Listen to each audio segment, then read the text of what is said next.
Hello, everyone. So excited to be with one of my dearest friends, Renee Funk, today to talk about safety. And we are going to have a little bit more narrow conversation than we typically do about safety as a whole. We are going to focus on open house safety today. And Renee and her husband, Jeff, and their team in the Orlando, Florida area have implemented something that I think is really cutting edge and applicable anywhere. And I think we can all learn from them. I certainly have and continue to be inspired by you, Renee. So thankful for you having this conversation with me. Oh, friend, big hugs, virtual hugs. I'm so glad to sit down and chat with you. And oh my goodness, we learn from you. We learned from the Beverly Carter Foundation, just when we were popping on a few minutes ago, I was saying is no matter how much safety can become second nature for us, we still have to have it at the forefront every day. And I go to the Beverly Carter Foundation website many times a week. Many times, because I'll say, oh, wait, I got to get that PDF. I got to run down the checklist. Do we have everything? And I have to say, I think by being in that habit alone, just knowing I don't have to remember all the steps, but I need to know where the resource is and constantly have that top of mind has been a game changer for our team because it's more than in the fabric of who we are and what we're doing. Yeah. Oh, I'm so glad to hear that. It's a great resource. Well, I'll tell you, one of the things as we kind of begin down our path of talking about open houses today, one of the things that I think I'm most proud of on our site is the creation. And of course, I'm going to talk about the web, and here we are on a Zoom session recording today. But I'll hold in my hand up, old school resource. But this is available out on our site. And you were talking about checklist, and this is our open house checklist.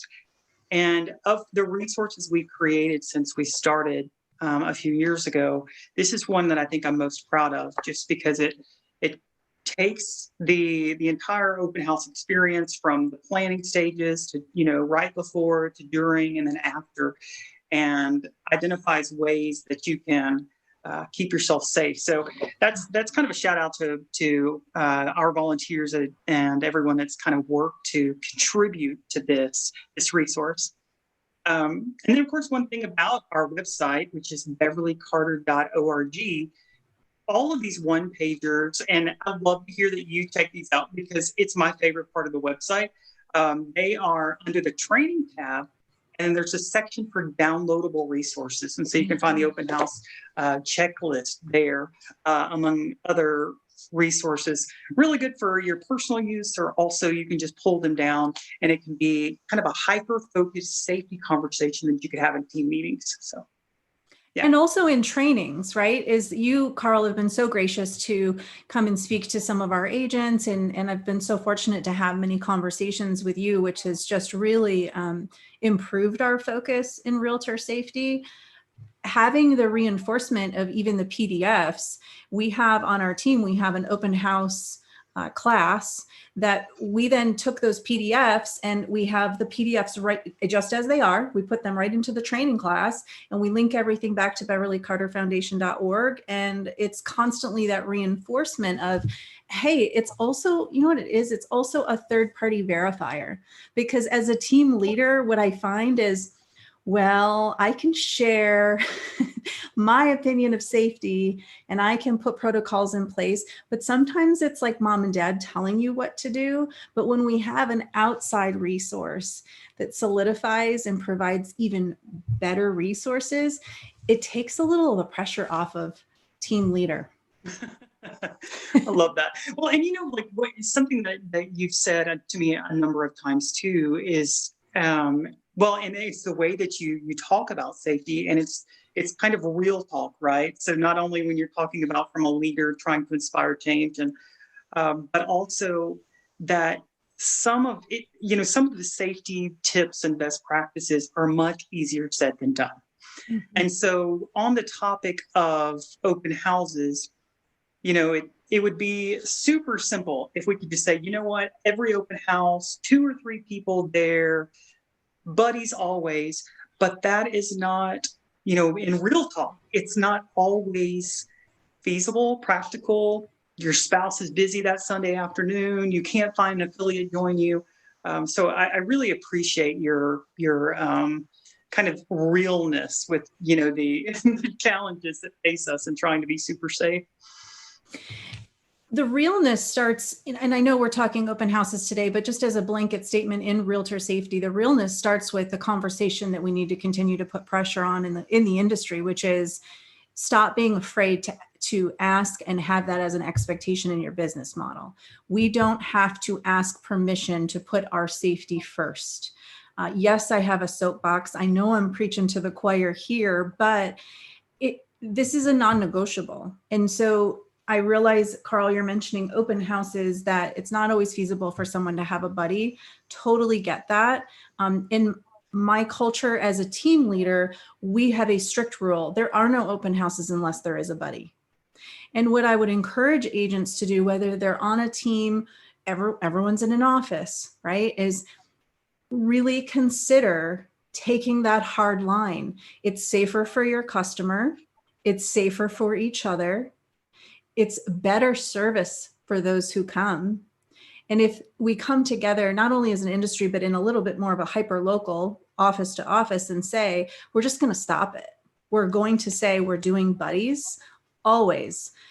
We've made that implementation. Actually, that was a change we made early in 2020. No more single open houses. Good for you. Line in the sand, friend. Well, and that has so many applications, I think, beyond open houses, right? Because, I felt the sting of losing, I say losing, they probably weren't that interested to start with, but losing potential buyers, because I insisted upon, getting a copy of their ID, insisted upon meeting in a public place such as my office before going on the showing. And I felt that sting, because they say things like, well, why? I don't feel like jumping through that hoop when I can just call the agent down the street and they will meet me right now. So I love what you talk about, these lines in the sand and elevating the industry altogether. That's really great. Well, content that we're doing right now can and should be a resource for anyone who's watching. I'll encourage you, and I learned this from Carl, so I'm not going to take this idea, but create content around the safety. Whether an agent decides to create their own 2 or 3 minute video to talk about why safety is important, that then they can send to their customers in advance, or if they'd like to lean into the Beverly Carter Foundation website and send that resource, send this video. The challenge is inherent with the consumer not realizing that this can be an unsafe environment. The realtor environment can be unsafe. So I don't think that anybody is trying to do an ill-willed thing to say, well, I don't want to work with you. I don't think customers realize the danger that we can sometimes put ourselves in unnecessarily. Yeah, I agree. And even just earlier today, I was having a conversation with someone, and they furthered that not only is safety for ourselves and for our clients, not only is that the right thing to do, right, but it can also be, if that's not quite enough to get you to drive change in your business. She was talking about, let safety and your care and concern for the wellness of your clients be your value prop. Let it be, that extra thing that sets you apart. And I love that. Loving on your people and making sure they understand some of the risks that they face even when selling their homes. So yeah, it's good. When a customer understands, they're never going to second guess us again. So when everything that you are doing, that your family's doing, that the foundation is doing, why it speaks so poignant to myself and to Jeff is because it's needed. It's needed from the industry. It's needed from the consumer. And the more we shine a light on the need for that conversation, the less there becomes a need, because we have everyone latching on and saying, okay, this is important. Yeah. I can't agree more. Couldn't agree more. I just, I always think, you've heard me say this a number of times, that with what we do with the Beverly Carter Foundation, I can imagine my mom giving me a thump on the head from heaven if I ever instilled fear or paranoia among the industry. And what we attempt to do is to drive awareness and talk to agents about making changes in their business that are proactive ways to help keep you safe. And then another thing that I'll add is that, while this nonprofit was formed from the tragedy of losing my precious mom, and of course, just losing one of our own is more than enough for us to put efforts like this. But because of this platform that I have, I meet people or talk to them or receive Facebook messages every day and so I hear from agents continually of ways that they were well intended, they're good people, good hardworking people, but a bad person found a way to manipulate that, in a number of ways, and it keeps me fired up about it, right? And it keeps me hyper focused about it, not just because of my mom, but because of all of these agents that I talk to that are either assaulted, harassed. Yeah. I've met agents that have been raped, and it's just, we have to keep raising the bar, like you said. Well, the conversation continues, and we're always right here next to you. Anything we can do to continue to shine a light on it, you have our full support in that. Oh, thank you, my friend. Yeah. Well, can we get to something kind of exciting? so Is this where we geek out? Is this where we geek out a little bit? Okay, so I started doing this in my business, at least a couple of years ago, because I did not, and I'm going to tell on myself here, Renee, and I think that what I'm about to say is going to make the point. This happened to my mom. If anyone's going to be hyper focused about safety, one would think it would be me. But I find myself doing things that I either kind of drift into a little bit of complacency, or I cut corners just because maybe it's just a little bit easier, right? And so recognizing that even I with the hyper focus and this platform can get a little sloppy. But the point with this is, a couple of years ago, I found that I couldn't get anyone to join me at an open house. And so I was conducting open houses alone. And, if I'm ever in a classroom with agents and I say, I've never asked a room if they've been victimized, but I ask oftentimes, by a show of hands, how many agents in this room have at any time in their career just felt vulnerable? And there is a certain vulnerability related to an open house that I think only an agent that has done an open house can understand. And so I got to brainstorming about how I could just do something, do anything. And so with that, I started implementing something that you took to a whole other level. And so, and agents are always really interested in this. And that's why I'm so glad that we can have this conversation, because now's the good part of this session, guys. So in mine, I went out and purchased I got on Amazon and purchased this Amazon cloud camera.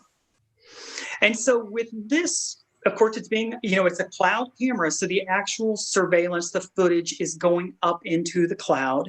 Yeah. And it does a lot of things, actually.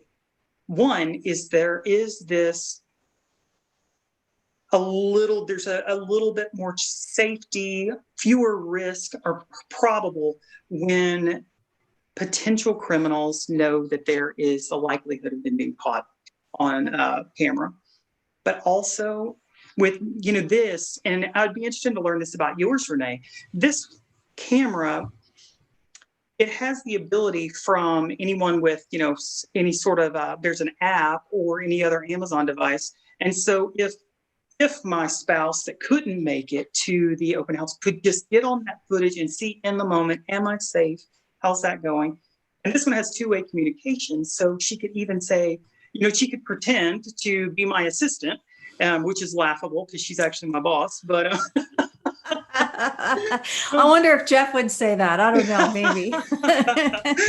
but she could come over the two-way and just say, Mr. Carter, this is, checking in to see how your open house is going. And it gives this that you're not alone, and that, you just have this extra element of fancy that I like to say. But, even more than just the safety piece too, if you really want to look at how you're framing certain discussions, how you're greeting people, and which is so crucial, because it's kind of, if you flub that when they first enter the home, then there's just kind of this awkwardness and you're trying to right the wrong for the rest of the time. Maybe you're showcasing the house in a super awkward way. You can go back on this footage and watch yourself. And it's a little cringeworthy for people. It is, but it's training. It's training. It is absolute training.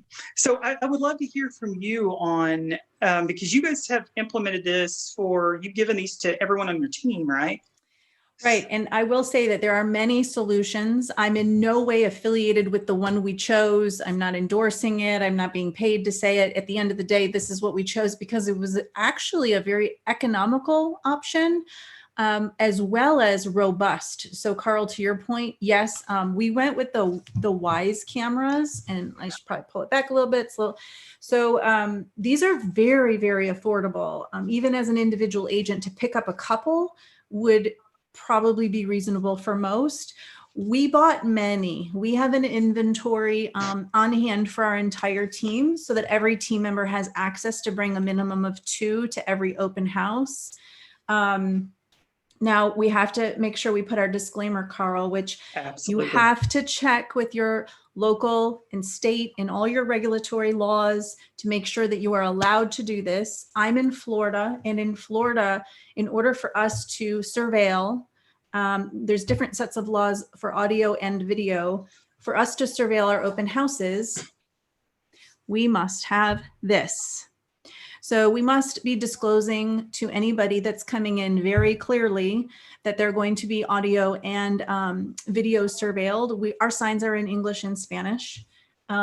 We have many of these. I think the agents are probably putting up like 4 of these, one outside the door, and then a few different places in the property. And then they're bringing a minimum of 2 of these to the open house. That's so great.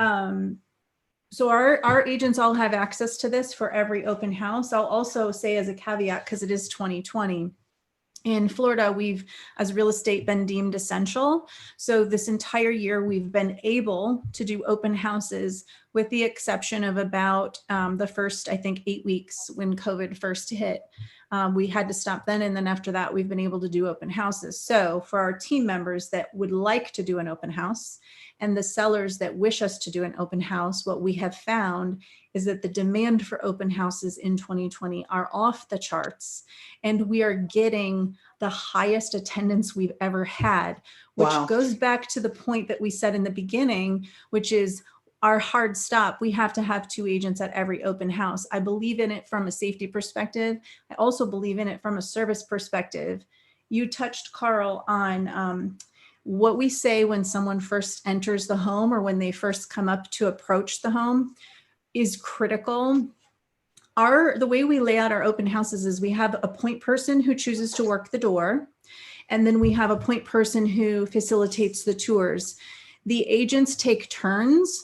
I think most of them are maybe cutting in half. If the open house is 4 hours, they'll say, I'll do door for 2 hours and you do door for 2 hours. Whoever's, then they cut the leads in half. So they share the leads. The point person at the door welcomes the guest. Hi, Carl, we're so excited you're joining us today. Welcome to our open house. We'd love to show you around. Prior to the tour, we do have a touchless check-in process. And that check-in process is that I'm going to ask you right now to text me on my phone your name, your email, and your mailing address. What does that do? That obviously is an extra layer of protection, because do we have some people say, I don't want to text you? Yes. Agents will say to me, what if they say no? And I say, that's really easy. Then you get your business card out and you say, completely understand. I think a private showing would work great for your family. Give me a call. I'm available today after 4 or anytime tomorrow. Let's schedule a private showing for you and your family. Love it. Love it. Unapologetic. Yeah. It's the only way to That's be. it. That's it. What happens is there's a safety element to this text touchless check-in process, but also now you have a good phone number. Friends, you have a good phone number now. Oh, that's so good. And they don't have to fill anything out. You don't need pens. It's COVID friendly. Yes, we have masks and all the PPE. We have all that, but touchless check-in. Then they are transferred over to the showing agent and they get a tour. Of course, this is another point that the Beverly Carter Foundation taught our team, which is the agent does not lead the person viewing the home. They let them go first. Absolutely. And, I so often, the example, of course, that I talk about with the importance of keeping our clients in front of us, not only do we hear that often in the industry, but we see that in my mom's story when, the bad guy posing as a client was able to get behind her. And then so many of the stories that we hear of victimization that has happened in a vacant home stems from that element of surprise that they have by getting behind you. So it sounds somewhat anecdotal, but it's actually it's a huge piece of that safety in the moment. So it is. The positioning of where we are as agents in the house and in the room is critical. And then also, if we go back to the cameras, having these cloud-based cameras, the ones we chose also do give that remote accessibility. In fact, our agents can give us as team leaders access. And we ask them to give someone in their personal life, spouse, family member, whomever they wish, have a third party designated in their personal life. And it gives us coaching opportunities. Now, again, remember, everybody knows that we're surveilling. Yeah. Yes. So and check with your local laws. But in our case, we're allowed. And our agents, when we shared with them that we were now rolling this out, our agents were overwhelmingly thrilled. And actually, we had more agents wanting to do open houses now than I think we ever have. Oh, that's so great. Yeah. And they work amazing. Yes, I absolutely. And, I'm with you, not necessarily an endorsement for the one that I use, but it comes down to portability. And there they are. You can find these that are very inexpensive. I do want to, in case anyone that's watching this and you're thinking through maybe some barriers that you may have. So I will give you the heads up for 2 potential barriers and their workarounds. So I have personally never held an open house where I did not have access to electricity. Yeah. But what I have on the off chance, I'm prepared because I have a little bag that has this in it. And so I can use it just has one of those micro USB. And then I use one of those big power banks. And, we get all these power banks from expos and such. I keep that with me so I have access to power. Well, then the second thing becomes, we've got to get this surveillance up into the cloud. And so that takes internet capability. And so I have, I wouldn't personally want to ask my seller for access to their Wi-Fi codes. But what I do personally is that I actually have a MiFi that it's actually, so this is an expense that I pay every month, but it helps. I think it's a great thing for every agent to have because you can work from wherever. Yeah. And then, of course, we have these computers in our hands that we could also use as hotspots. So wanted to throw out those are kind of geeky elements. But if you're thinking through, well, how would I have access to power and Wi-Fi? Good points. And P.S. I actually don't mind asking our sellers for access to their Wi-Fi. I love it. Call me shameless. I don't know. The way I look at it is we need our tools. and that's one of our tools. They can set up a different password, but I love that you have the portable option, because we do at times have those vacant homes that don't have all the resources. That's brilliant. And then know that you could actually then create an open house and essentially set that up as your office with your buddy, Yes. right? With your buddy. With my buddy. Have your buddy there. We found, as I was mentioning earlier, the open houses that we are doing in 2020, I am just so surprised at how many people come and visit. I think it's because there are less people doing them. So when you do them, we're actually procuring the transaction for the property many times at the open house, which we as realtors know that's not typically the case. Usually the open house is for a lead gen. It's not necessarily going to produce a transaction for the property. We're seeing a significant uptick in that in 2020. Yeah, that's incredible. That's incredible. We're seeing a little bit of that here, but I'll say also, to your point, I think it would be a really easy ask for my sellers, especially, to ask for their Wi-Fi, because in essence, any of my sellers that I've told, I have this device and, I have it for training and safety purposes. And they're like, oh my gosh, that's incredible. So if I put away the things he told me to put away. I put away my, my firearms, my jewelry, my prescription drugs, the things that, sticky hands like to find. But if anything that I've missed, goes missing, then we can look back at this footage and they love the comfort in knowing that. Now, thank goodness, knock on wood here, that we haven't had to pull that surveillance other than just for me to look at myself for training purposes. But yeah, it's good. It's a good seller, mixed goodwill and an extra added service to them. It does. We believe that the combination of the cameras and the signage and the dual agents, and then of course the check-in process has been such a game changer. Before COVID, we were a little old school. We would actually write sign-ins. We had, brokerage forms, and we would have them sign it when they wanted to arrive. We've always been sticklers about they have to provide their contact information before they come in. I do hear that pushback from agents often. But they didn't want to give it to me. They didn't want to give me their information. They were just neighbors curious. And okay, let's also think about our sellers. Is we really have to put the line in the sand. The tours during an open house require a sign-in. In this case, now it's touchless. And if they do not care to, that's okay. Then encourage them to do a private showing. That's another opportunity. I'd be happy to call you in about 3 hours and let's get a private showing scheduled. I can't wait to meet you and have our own private showing of this great property. Mm-hmm. Oh, I love that. And something that I found for myself, and you hit on this with your agents and where they how they position themselves in the home, and the importance of catching people right when they walk in the door. So often as I go into open houses here in our market, and I can tell myself, I've done this in the past, we want to just throw that paper sign-in sheet on the kitchen counter. So they've toured half the home already by the time they get to the kitchen. And so the chances of you actually getting that information once they've toured half the home is very slim. So love that, catching them on the front.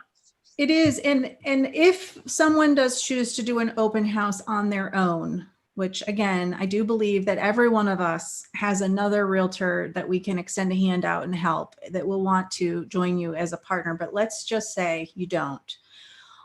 I would strongly recommend that when you do have a guest that you are touring, that you lock the door and not let someone else in. Because if we think about how that positions us as a realtor, I'm hosting an open house and I'm by myself, camera or no camera. I'll leave the door open. I'm now in the furthest room in the back of the home, albeit a bedroom, right? I'm waiting for the current guests to do their tour. And now I'm vulnerable to someone else who does exactly what you mentioned, Carl. They come in and they're going to look for the paper, which might be in the family room or the kitchen. It's not a safe positioning. So maybe think about doing something with a sign or putting something outside that you say, in a current tour, I'll be right with you. But I personally don't think that an agent should ever leave themselves with that vulnerability. Oh, absolutely. Yeah. Very well said. Yeah, I'm curious on your thoughts on this. So another open house, tips that I've learned along the way hearing from agents is the not only safe, but good selling point to, if you have time or, make time before your open house to scout where the local or the nearest fire department and police station is. And if you can, drop in and, just say, hey, I'm going to be down the road. Here's some cookies, or I'll have cookies at the, pre-COVID, that was easier. But encourage them to do a drive-by. And then also it really keeps it at top of your mind where, where these facilities are. And you could even use that to highlight a value add to that property. Curious your thoughts on that. I agree with it 100%. We are always progressing and we always want to be better today than we were yesterday. I don't think any of my agents have been doing that. And I know it's on the checklist. I think it's a brilliant idea. I would like to further encourage them to do that. I do feel that as the mayors of our town, which we are, right? If we have a listing in an area, we're going to inherently know where those areas are. I love the idea though of going into the establishment, the firefighters, going into the police officers. If nothing else, just go introduce yourself, right? Like I hadn't thought of it from a service perspective is, I don't know about you, but I always want to come in gratitude and tell them thank you so much for everything they're doing. Absolutely. It doesn't hurt to go in and show some gratitude and then say, by the way, I'm doing an open house today. You guys should pop over. I have some good candy and cookies. Right. I love it. Water. Yeah. Yeah. Right. Yeah. And something that's, I think I have a little bit, it was good for me to practice this some because, and it was probably a little easier for me to do maybe than an agent that hasn't done it in the past, because our local, many of our local law enforcement, if they didn't actively work on my mom's case in some capacity, they at least know of my mom and the work that we're doing.